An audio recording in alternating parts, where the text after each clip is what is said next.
আসসালামু আলাইকুম everyone, welcome to my channel. আশা করি আপনারা সকলেই ভালো আছেন। আল্লাহর রহমতে আমি অনেক ভালো আছি। আজকে আমি আপনাদের সাথে খুবই সস্তা একটি রেসিপি শেয়ার করব, কারণ এই রেসিপিটি বানাতে কোনো প্রকার খরচ প্রয়োজন হয় না। সাধারণত প্রত্যেকটা ঘরেই রুটি তৈরি হয়, আর রাতের শেষে একটা না একটা রুটি বেঁচে যায়, আর বাসি রুটি কেউ খেতে পছন্দ করে না। আমি কথা দিচ্ছি, এই রেসিপিটি খাওয়ার পর থেকে যে ব্যক্তি বাসি রুটি খেতে পছন্দ করে না সেও বাসি রুটির অপেক্ষায় থাকবে, কারণ এই রেসিপিটি খেতে এত বেশি মজা হয় যে খাওয়ার আগ পর্যন্ত বুঝতেই পারবেন না। শুধু যে এই রেসিপিটি বাসি রুটি দিয়ে করা যাবে এমনটা কিন্তু নয়, ইনস্ট্যান্ট রুটি বানিয়েও কিন্তু এই রেসিপিটি করতে পারেন। আজকে দারুণ মজার একটি রেসিপি শেয়ার করতে চলেছি। অবশ্যই ভিডিওটি সম্পূর্ণ মনোযোগ দিয়ে দেখবেন, আশা করছি ভালো লাগবে। ভিডিওটি ভালো লাগলে অবশ্যই ভিডিওতে একটি লাইক দিয়ে চ্যানেলটিকে সাবস্ক্রাইব করে দিয়ে যাবেন। তো চলুন কিভাবে বাসি রুটি দিয়ে এই মজার রেসিপিটি তৈরি করা যায় সেটাই আপনাদের সাথে শেয়ার করি। দেখতেই পাচ্ছেন আমি দুইটা রুটি নিয়ে নিয়েছি। এবার রুটি দুইটার সাইড দিয়ে কেটে সমান করে নেব। রুটির শেপটা কিন্তু ইম্পর্টেন্ট নয়, চাইলে পারে আপনারা যে কোনো শেপ বানাতে পারেন, যে কোনো ডিজাইন করতে পারেন। তবে চাইলে আমি যে ডিজাইনটা করেছি সেই ডিজাইনটিও করতে পারেন। ডিজাইন আপনাদের যার যার মনের মতো ব্যাপার, ডিজাইনে কোনো প্রকার স্বাদ নির্ভর করে না, ডিজাইন শুধু সৌন্দর্যের জন্য। তবে যদি এই খাবারটা কোনো বাচ্চার জন্য তৈরি করেন তাহলে ডিজাইনটা দেখে রাখবেন, কারণ বাচ্চারা কিন্তু খাবার টেস্ট করার আগে খাবারটা দেখতে কতটা সুন্দর হয়েছে সেটা দেখে খাবার খাওয়ার আগ্রহ দেখায়। রুটিটার চারপাশ থেকে কেটে সমান করে নিয়ে রুটিটা চার কোনা করে ছোট ছোট পিস করে কেটে নিতে হবে। কেটে নেওয়ার পরে ছোট ছোট পিসগুলোর আবার মাঝখান দিয়ে কেটে তিন কোনা আকৃতির করে কেটে নিতে হবে। ভিডিওতে একদম স্পষ্টই দেখা যাচ্ছে কিভাবে আমি রুটিগুলো কেটেছি। ভিডিওতে দেখানো প্রসেস অনুযায়ী রুটিটাকে কেটে নিতে হবে।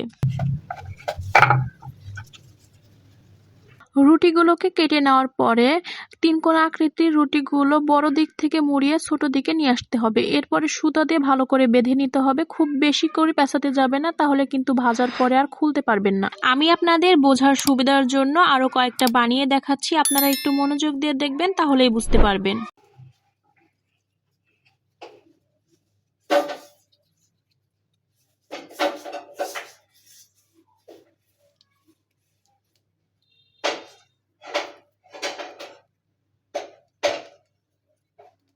এবার নিশ্চয়ই দেখে বুঝতে পেরেছেন কিভাবে বানিয়েছি। সমস্যা নেই, যদি বুঝতে না পারেন আমি আবারও আপনাদেরকে দেখিয়ে দিচ্ছি, অবশ্যই একটু মনোযোগ দিয়ে দেখবেন।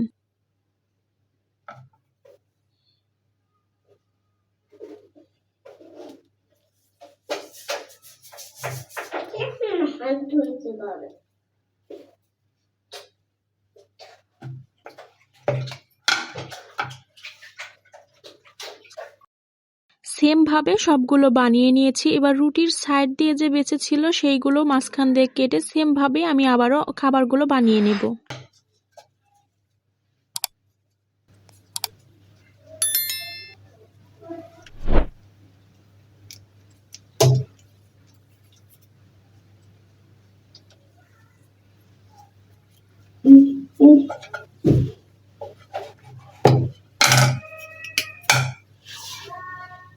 একইভাবে দুইটা রুটি দিয়ে সবগুলো বানিয়ে নিয়েছি। এবার এগুলোকে তেলে ভেজে নেব।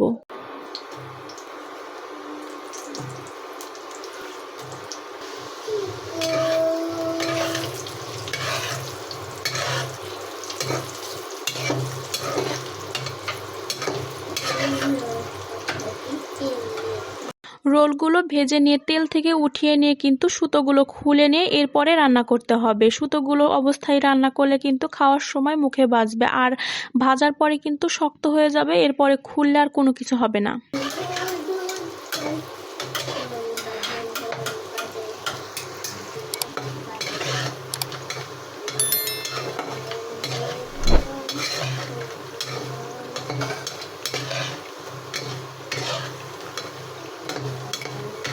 রোলগুলো ভাজা হয়ে গিয়েছে, দেখতেই পাচ্ছেন লাল হয়ে গিয়েছে। এবার আমি তেল ঝরিয়ে উঠিয়ে নেব।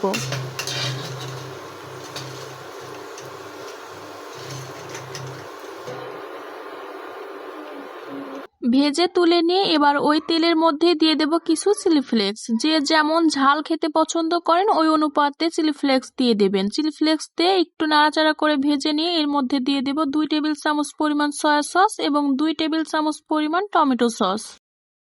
সবকিছু দিয়ে নাড়াচাড়া করে মিশিয়ে নিতে হবে। খুব বেশি সময় কিন্তু রান্না করা যাবে না। সবকিছু নাড়াচাড়া করে মিশিয়ে নেওয়ার পরে ভেজে রাখা রোলগুলো এর মধ্যে দিয়ে দিতে হবে।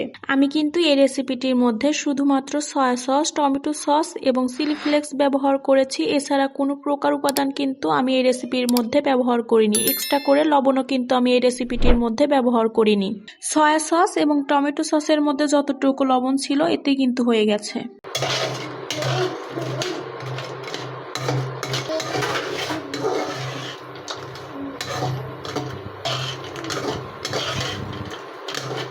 একদমই ইজি একটি রেসিপি। সবকিছুর সাথে মিশিয়ে নিয়ে রোলগুলো এর সাথে মিশিয়ে নিয়ে নামিয়ে নেব। আমার কিন্তু হয়ে গেছে। এবার আমি চুলাটাকে বন্ধ করে কড়াইটাকে নামিয়ে একটি প্লেটে সার্ভ করব।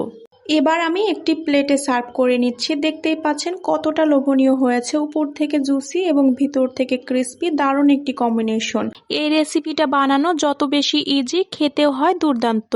কেমন লেগেছে ভিডিওটি অবশ্যই কমেন্ট করে জানিয়ে যাবেন। ভিডিওটি ভালো লাগলে একটি লাইক দিয়ে চ্যানেলটিকে সাবস্ক্রাইব করে অল নোটিফিকেশন অন করে দিয়ে যাবেন, যেন পরবর্তী ভিডিও ছাড়ার সাথে সাথে সবার আগে আপনার কাছে পৌঁছায়। আজকের মতো ভিডিও এখানেই শেষ করছি। সকলেই ভালো থাকবেন, সুস্থ থাকবেন। আসসালামু আলাইকুম।